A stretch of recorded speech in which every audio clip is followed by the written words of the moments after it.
BingX, a trusted global crypto exchange. Trade spot, futures, or copy top traders easily. Sign up via the link or referral code to get 30 USDT instantly, plus up to 1,500 USDT in bonuses for verification, deposit, and trading. A French theme park enterprise aiming to establish a substantial £600 million historical attraction in the English countryside received governmental backing from the former administration. Despite the founding family's established connections to far-right ideologies and prior endorsements of Vladimir Putin. This development has come to light through correspondence acquired under Freedom of Information protocols. The disclosures reveal that Dominic Johnson, a conservative peer and minister for business and trade within Rishi Sunak's government, explicitly pledged to assist Puy du Fou, a prominent French entertainment venue, in its search for a suitable United Kingdom location. Subsequent to this, an unnamed British official indicated that departmental personnel situated in France would extend further assistance, with the company itself later characterizing the government's stance as very supportive of their ambitions. The company has since put forth proposals to construct replica medieval fortifications, hospitality facilities, and dining establishments on agricultural land adjacent to the M40 motorway in Oxfordshire. This ambitious project has not been without significant controversy, fueled in part by local residents' objections stemming from concerns over increased traffic congestion, the strain on existing water resources, and potential ecological repercussions.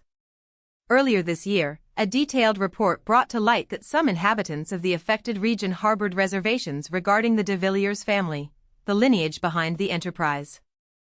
The founder of Puy du Fou, Philippe de Villiers, has faced considerable criticism for espousing far-right viewpoints.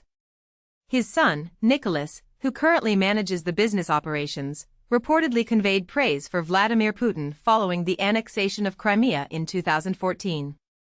The company, in its defense, has attributed many of the objections to its park plans to conspiracy theory mischief-making by local adversaries, asserting that it successfully navigated a government due diligence process with considerable ease. A heavily redacted compilation of electronic communications, obtained through Freedom of Information legislation, indicates that in December of 2022, Lord Johnson of Lainston, then serving as a minister within the Department for Business and Trade, convened with representatives from Puy du Fou.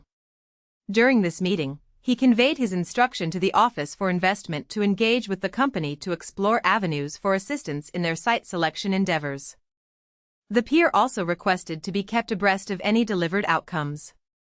In a follow-up correspondence dated June of the previous year, an unidentified government official communicated to Puy du Fou that their colleagues within the Department for Business and Trade in France stood ready to offer support for the UK project, though it was noted that Lord Johnson could no longer engage in policy discussions due to the dissolution of Parliament and the impending general election. In the current year, subsequent to the earlier publication of details concerning the de Villiers family's affiliations with the far right and their apparent commendations of Vladimir Putin, Puy du Fou engaged in discussions with Chris Bryant, a Labour member of Parliament who held a ministerial position at the Department for Culture, Media and Sport at the time. These exchanges, as evidenced by the emails, saw Mr. Bryant articulate concerns pertaining to the issues highlighted in the reporting. A summary of the meeting indicated that Puy du Fou perceived the government as having been very supportive and requested that this support be communicated to the relevant local authorities, namely Cherwell District and Oxfordshire County Council. A spokesperson for the Department for Business and Trade refrained from commenting on whether ministers had engaged directly with these local councils. However, they did state that officials had been reassured by Puy du Fou's cessation of any ties to Russia and signaled ongoing governmental support for the park, emphasizing its potential to represent a substantial investment in our visitor economy, generate employment opportunities, and stimulate economic growth. Philippe de Villiers, originating from an aristocratic background, conceived the initial Puy du Fou concept in the 1970s after discovering a derelict Renaissance castle in western France. This endeavor has since burgeoned into one of France's most frequented tourist destinations, with the company also operating a park in Toledo, Spain. The company formally lodged its planning application for the Oxfordshire site in August.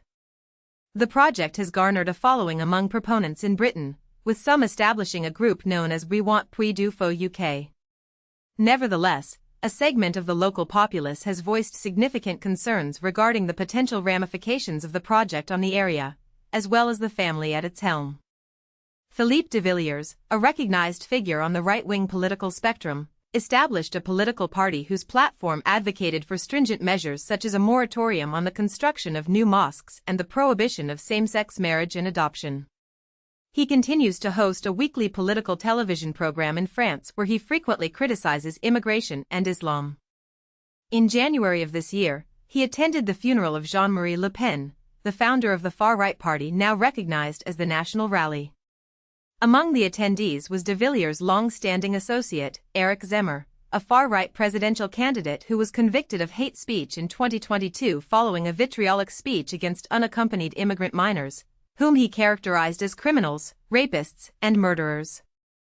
De Villiers himself was quoted shortly after Zemmour's remarks, stating, "What he defends is what I live for."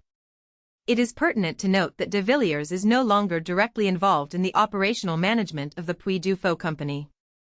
In 2014, his son, Nicolas de Villiers, who now leads the business, reportedly offered a defense of Vladimir Putin in the context of Russia's invasion of Crimea, following a visit to Moscow to discuss plans for 2 theme parks under the Tsargrad brand, one of which was slated for the Crimean Peninsula.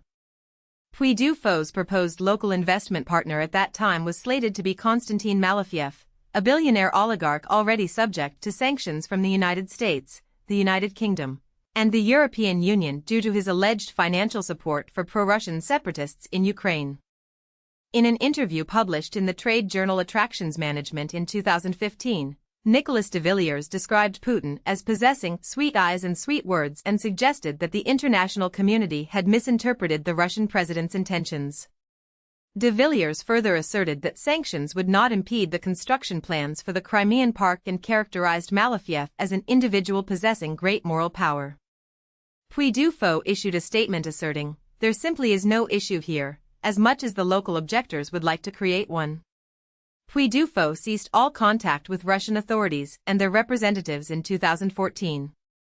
The company further contended that opponents of the park project in Oxfordshire were propagating conspiracy theories and underscored